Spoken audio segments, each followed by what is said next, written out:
একদম line of ফায়ারে থাকেন না।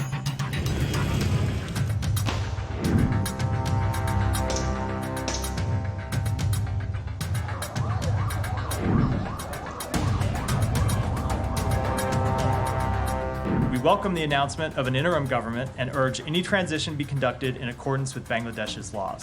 What we want to see is democratic order. We want to see the Bangladeshi people choose their own government, and that's what we'll be looking for in the days and weeks ahead. We have seen the announcement that Prime Minister Hasina resigned from her position and departed Bangladesh. We are monitoring the situation carefully. The United States stands with the people of Bangladesh. We urge all parties to refrain from further violence. Too many lives have been lost over the course of the past several weeks, and we urge calm and restraint in the days ahead. We welcome the announcement of an interim government and urge any transition be conducted in accordance with Bangladesh's laws. Finally, we are deeply saddened about the reports of human rights abuses, casualties, and injuries over the weekend and past weeks. We share our deepest condolences with those who lost loved ones and those who are suffering.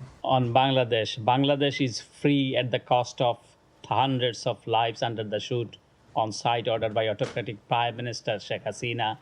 But the situation is still unclear. Students, leaders, opposition parties, and the army are trying to form a civilian government. Could you please provide more insight into the U.S. position?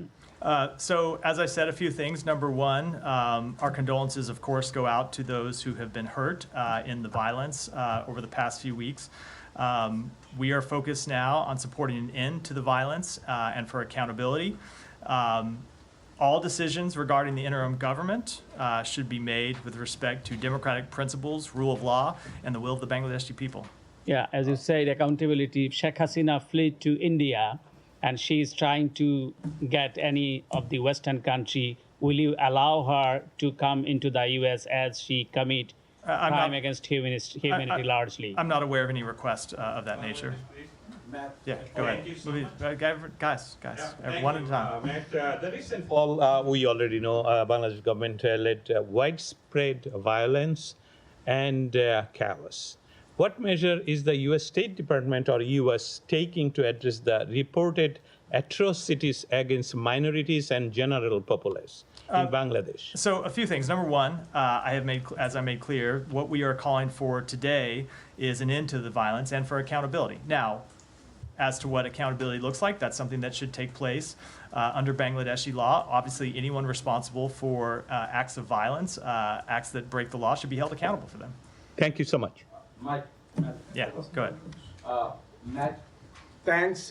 During the time that Bangladeshi people struggle against that fascist ruler and thousands of people got killed, you already informed us that she fled the country this morning. I didn't inform you that. I think. Okay, you said it. Okay. I said we've seen the announcement she resigned. Okay, she resigned. Okay.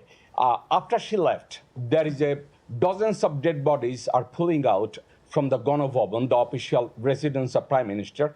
There's dozens of dead bodies are pulling out next to the parliament. There's lots of atrocities are taking place by the government official, those who are still in power, especially a couple of people. Army Chief of Staff General Waqaruzzaman, he was involved with genocide. Navy Chief Admiral Mohammed Nazmul Hassan, he was involved with the genocide. Air Chief Marshal Hassan Mahmud Khan, they were involved with the genocide. And they're the same people are saying, we are going to the president and form a caretaker government. So, as a matter of fact, when was the last time we heard a killer is going to do the justice for another killer? So let me say a few things. Number one, with respect to the violence over the past few weeks and the deaths that have occurred, it is vital that we have full and transparent investigations to ensure accountability for these deaths. Second, as it relates to the interim government, as I made clear in my opening remarks, we think that it's important that we focus on the Bangladeshi people's democratic aspirations and see a path to democratic governance. Does America support Bangladesh military to install a caretaker government? We want to see the Bangladeshi people decide the future of the Bangladeshi government. Thank you. Jani. Oh, yeah, go ahead. Go ahead. Has there been any contact, as far as you know, with Bangladeshi officials, be it in the military or in the the former government or? I don't have any to report today. There may have been contacts from our embassy, but I'm not aware of any. Don't have any to announce. And just also in terms of some U.S. issues with Bangladesh, the issue of the Rohingya, of course, has been something that's been quite important between the U.S. and Bangladesh. Is there any concern that this would impact the housing of the Rohingya refugees? So I think, as you know, the United States has provided, I'm going to try to do the number from memory here, I think it's around $2 billion to assist with refugees in Bangladesh. And I don't have any immediate comment on how this change of government might affect those programs. I would certainly hope that it wouldn't. We think it's important that Bangladesh continue to provide hospitality to those refugees, and will continue to work with them to do so. No, hold on. Guys, hold on. Simon, did you have? Sean asked most of my questions, but I did want to ask on is there ongoing assistance to Bangladesh, both in terms of humanitarian aid that will continue, and also military assistance continue, given, I guess this is not a coup, but there's questions over the transfer of power. Yeah, so certainly with respect to the kind of allusion in the last part of your question, so we've seen all that we know right now is we've seen the announcement from the government that she resigned. We don't have any further information about how that resignation may have taken place. With respect to, and that goes to the question, obviously, of financial support. So with respect to financial support in fiscal year 2023, the United States provided over $212 million in bilateral economic, development, and health assistance to Bangladesh.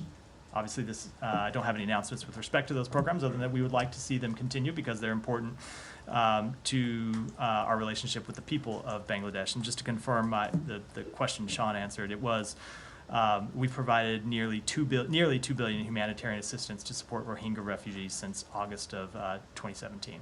Can I just take just another question on that? Just taking a step back a little bit. I mean, how do you actually feel about the Army's role?